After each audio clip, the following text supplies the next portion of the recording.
जनसामान्यांचा निर्भीड निपक्ष बुलंद आवाज जनता ठाणेदार न्यूज।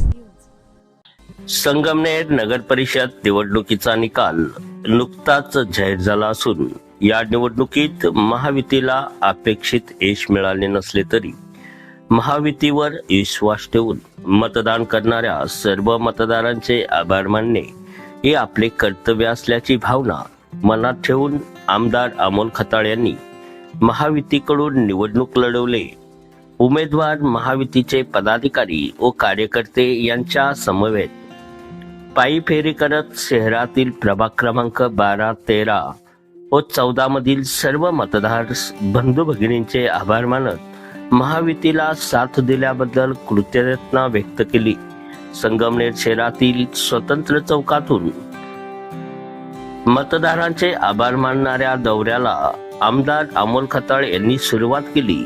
अशोक चौक, चौडी मेन रोड, कुंभार गल्ली, बाजारपेठ, लाल बहादूर शास्त्री चौक, जेदे कॉलनी, चव्हाणपुरा, रंगार गल्ली, चंद्रशेखर चौक, नेहरू चौक, गाज बाजार, उपासनी गल्ली, राम मंदिर, साईनगर, गोडेकर मळा, पंपिंग स्टेशन, साईबाबा मंदिर, लाल तारा, हाऊसिंग सोसायटी, माळेवाडा आदी भागातून हा आभार दौरा पार पडला।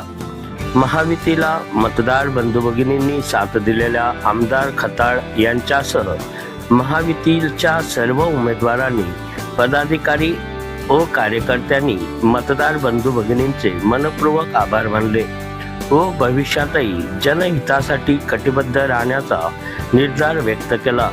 या आभार दौऱ्यात शिवसेनेचे शहर प्रमुख दिनेश पटांगरे, विनोद सूर्यवंशी, भाजप शहर अध्यक्ष पायल ताजने, महायुतीकडून उमेदवारी केलेल्या पूनम दायमा, उमेश डोले, सागर भोईर, साक्षी सूर्यवंशी, प्रवीण करपे, नीता मोरीकर यांच्यासह महायुतीचे पदाधिकारी, कार्यकर्ते, महिला पुरुष मोठ्या संख्येने सहभागी झाले होते। जनता ठाणेदार न्यूज रिपोर्ट, रामा लोखंडे, संगमनेर।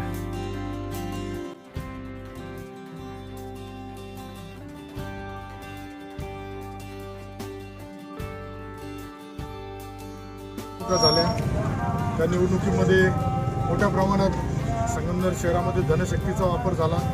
दादागिरी, दहशत करून मतदारांना दंबाच्या धमक्या देऊन मतदान करण्यात आलं। त्यामुळे मतदारांच्या प्रति आज एक विश्वास देण्यासाठी आणि ज्या पद्धतीने ही महायुतीच्या वतीने लढाई लढण्यात आली त्यामध्ये आमचे जे सर्व महायुतीचे उमेदवार होते त्यांना बरोबर घेऊन मतदाराचे आभार मानण्यासाठी आज मी स्वतः आमच्या सर्व उमेदवारांबरोबर गावठाण भागातून सुरुवात केली होती।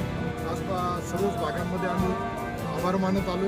निश्चित संगमनेरकरांना या माध्यमातून ग्वाही देतो तर येणाऱ्या पुढील कालावधीमध्ये संगमनेर शहराच्या विकासासाठी निश्चित जो पद्धतीने वाटचाल करणं गरजेचं आहे की आमच्याकडून एक संगमनेर तालुक्याचा लोकप्रतिनिधी म्हणून माझ्या माध्यमातून निश्चित सुरू आहे।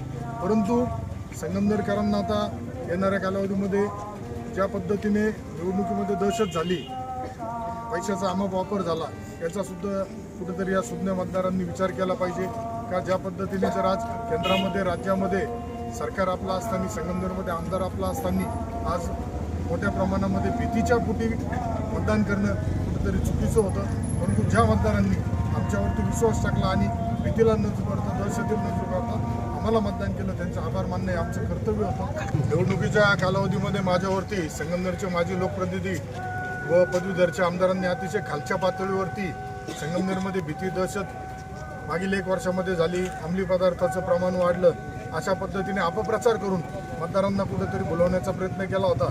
परंतु नगरपालिका निवडणुकीचा निकाल लागल्यानंतर 24 तासामध्येच या संगमनेरामध्ये तलवारी काढण्यात आल्या, घरावर जाऊन हमले करण्यात आले। अतिशय निंदनीय प्रकार 2 नगरसेवकांच्या माध्यमातून झाले। त्यातील एक नगरसेवक जो आहे तो तर त्याच्या कुटुंबातीलच व्यक्ती अंमली पदार्थामध्ये यापूर्वी पोलिसांनी कारवाई केली आहे। त्यामुळं संगमनेरकरांनो पुन्हा आपल्याला आव्हान करील तर या खोट्या नरेटिव्हला, खोट्या अफवांना बळी न पडता हा तुमचा आमदार एक सर्वसामान्य कुटुंबातून पुढे आलाय। या तुम्ही सगळ्या मायबाप जनतेने मला निवडून दिलं होतं, परंतु पराभवामुळे व्यथित झालेल्या लोकांनी खोट्या पद्धतीने सोशल मीडियावरती अफाट करोडो रुपये खर्च करून मला बदनाम करण्याचं एक षडयंत्र रचलं होतं आणि त्या षडयंत्राचा भाग म्हणून हा निवडणुकीचा निकाल संगमनेरमध्ये बघायला मिळाला. एक ठराविक समाजाने सुद्धा ज्या पद्धतीने इकडे दिल्ली नाका साईडला जे वादविवाद झाले, पोलीस प्रशासनाला कठोर सूचना दिल्या आहेत. संगमनेर अशांत करण्याचा जर कोणी प्रयत्न करत असेल तर त्यांच्यावरती कठोर कारवाई करा. आणि यापुढे संगमनेरमध्ये कुठल्याही प्रकारचा निवडणुकीमध्ये मला 2 नंबर धंदे चालू न दिल्यामुळं जो त्रास झाला तरी मी त्याच्यामध्ये अजिबात डगमगणार नाही. येणाऱ्या पुढील कालावधीमध्ये संगमनेरमध्ये कुठल्याच प्रकारचे अवैध धंदे 2 नंबरचे धंदे चालणार नाही. जर त्याला कोणी पोलीस प्रशासनातील भ्रष्ट अधिकारी कर्मचारी पाठबळ देत असतील तर निश्चित त्यांच्यावरती कारवाई करण्यासाठी मुख्यमंत्री महोदय असेल, उपमुख्यमंत्री महोदय असेल, वेळ पडल्यास सत्ताधारी आमदार जरी असलो तरी रस्त्यावरून लढाई लढण्यासाठी मी तयार आहे.